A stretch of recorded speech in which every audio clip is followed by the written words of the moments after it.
रीवा में खुला Army and Civil Services Academy का बेहतर संस्थान। शारीरिक दक्षता लिखित परीक्षा के लिए बच्चों को किया जा रहा है तैयार।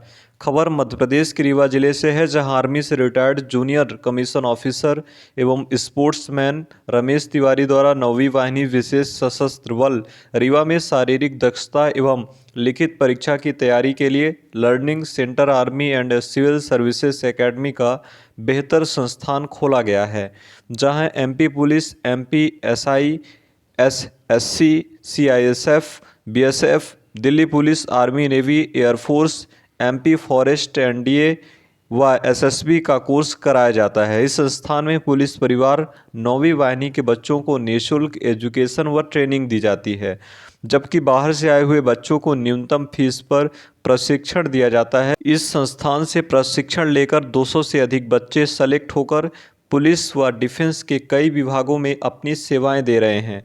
Army and Civil Services Academy का कैंपस महिला सुरक्षा की दृष्टि से बहुत ही सुरक्षित है।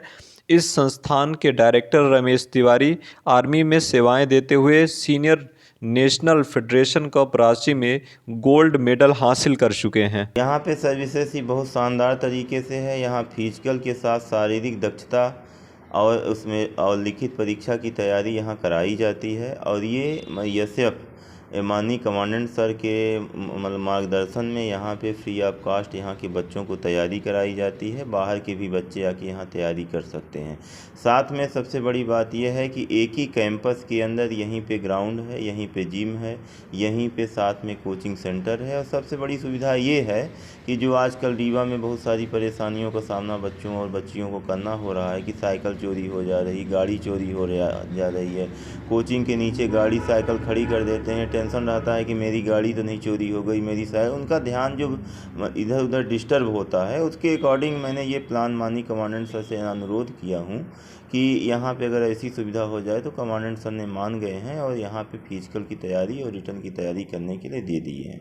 तो मैंने यही सोचा कि एनडीए और एसएसबी का यहाँ पे नहीं होता था, यहाँ पे कोई कोचिंग संस्थान नहीं था। मैं आर्मी में रिटायर्ड था, तो मेरे मन में बार बार ये बात आ रही थी कि हमें इसका कोचिंग खोलना है। तो मैंने अपने हायर कमांड में, जैसे ब्रिगेडियर रैंक के जो एसएसबी में कोचिंग में जो इंटरव्यू लेते हैं, जो काम करते हैं, तो मैं ब्रिगेडियर जैसे बख्शी सर के मार्गदर्शन में एसएसबी और एनडीए की कोचिंग खोलने का मैंने प्रावधान किया। तो ये आप जैसा देख पा रहे हैं कि कैंपस में मैंने यहाँ पे एसएसबी और एनडीए की डाला हूँ। इसके पहले मैं अपने बारे में बता दूं कि मैं एक आर्मी में जूनियर कमीशन ऑफिसर था, स्पोर्ट्समैन था, नेशनल, अभी जैसे आप लोग सुन रहे होंगे एथलेटिक्स का कोई नाम बहुत ज़्यादा नहीं जानता था, 4x400 मीटर रिले में।